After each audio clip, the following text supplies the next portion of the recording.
Isang magandang araw po sa lahat ng tagapakinig natin dito sa Tagalog Health Talks. Narito po si Nurse Diane nagbabalik.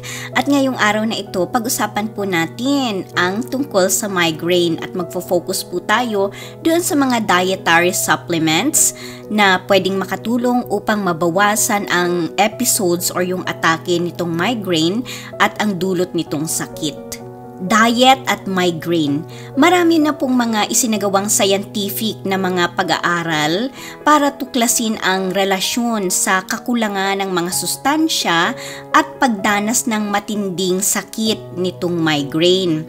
Kaya't may mga dietary supplements din po na inirereseta ng ilang doktor para sa kanilang pasyente para naman mabawasan ang atake nitong migraine.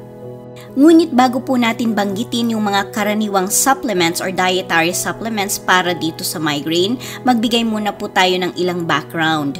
Itong migraine po, ito ay karaniwang very disabling. Ibig sabihin, talaga naman pong nakakaapekto sa ating mga pang-araw-araw na gawain ang isang pasyenteng nakakaranas nito.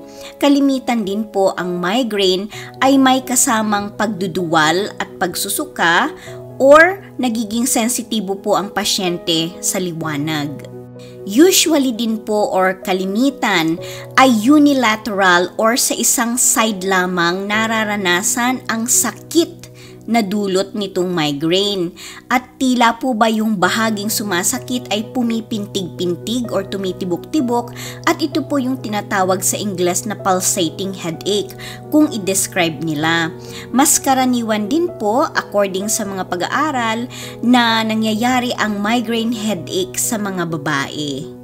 Ngayon ay tumungo na po tayo doon sa mga karaniwang dietary supplements para sa migraine at mag-mention din po tayo ng ilang pagkain na mayaman dito sa mga sustansyang ito. So ayon po sa research sa mga scientific na pag-aaral, makakatulong ang mga sumusunod na dietary supplements at pagkain ng mga mayaman sa mga sumusunod sa mga pasyenteng may migraine.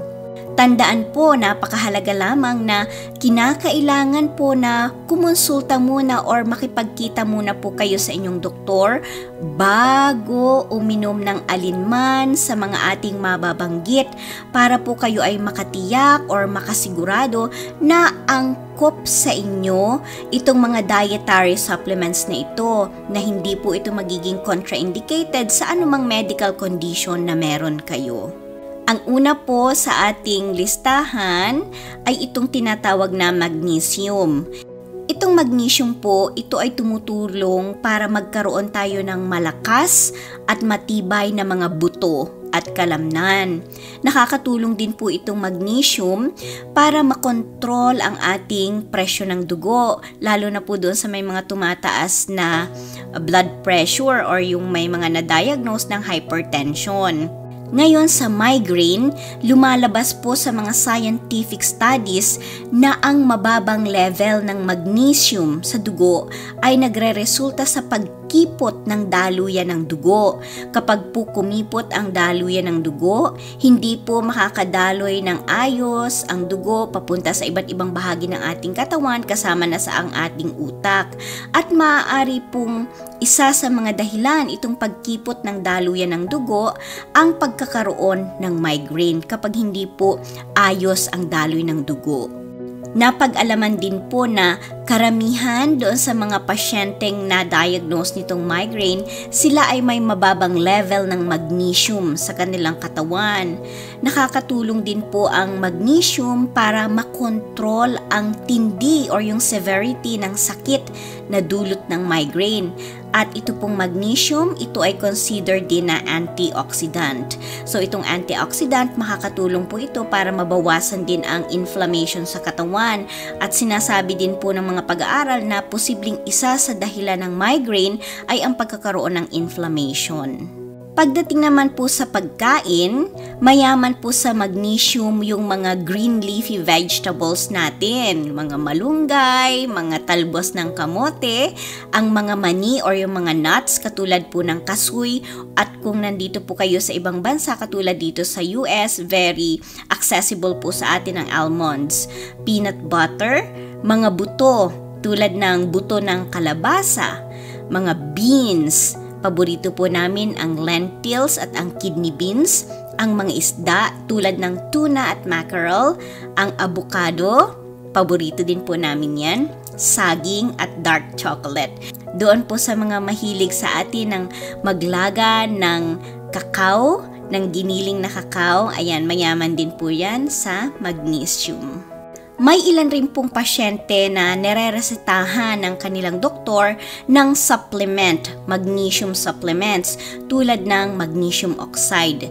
Ngunit tandaan po, ipinapaalala po natin na kumonsulta muna po sa inyong doktor bago uminom nitong mga supplements na ito tulad ng magnesium oxide para makasigurado po kayo na ito nga ay angkop sa inyong medical condition. Ang sunod po na ating supplement ay ang vitamin B2 or riboflavin or riboflavin kung tawagin dyan sa atin. Itong vitamina B2, ito po ay may mahalagang ambag para makapag-function ng maayos ang ating cells. Ano ba itong cells? Itong cells po, ito ang pinakamaliit na bahagi ng ating katawan. Pag pinagsama-sama itong cells, makakabuo ng tissues. Pag pinagsama-sama yung tissues, makakabuo po yan ng mga organs tulad ng ating atay, kidneys, utak. Kaya't ito pong cells, ito po ang pinakamaliliit na bahagi ng ating katawan. At itong vitamin B2, mahalaga po yan para makapag-function itong ating cells. Sinasabi po ng mga scientific studies na ito na yung mga adults o pasyenteng umiinom ng iniresetang vitamin B2 supplement up to 400 mg kada araw ng kanilang doktor ay nakakaranas po sila ng mas kokonting atake ng migraine kada buwan at mas mababa din po yung pain severity or yung tindi na sakit na nararanasan nila. Sa pagkain naman po, mga natural na pagkain, mayaman po sa vitamin B2 ang itlog, gatas, broccoli, tofu, isda, katulad po ng bluefin tuna, yan marami po tayo niyan dyan sa atin sa Pilipinas, at karne ng baka or lean meat. Ang pangatlo po na supplement, dietary supplement na maaaring makatulong para mabawasan ang atake ng migraine at ang tindi ng sakit nito ay yung tinatawag na coenzyme Q10. Ang coenzyme Q10 po ay ito pa rin ay isang uri ng supplement na karaniwan na din pong inirereseta sa ilang pasyenteng may migraine. Sinasabi po sa mga scientific na pag-aaral na yung mga pasyenteng uminom ng 100 mg ng coenzyme Q10 3 beses sa isang araw, sila po ay nakaranas ng mahigit 50% reduction ng atake ng kanilang migraine.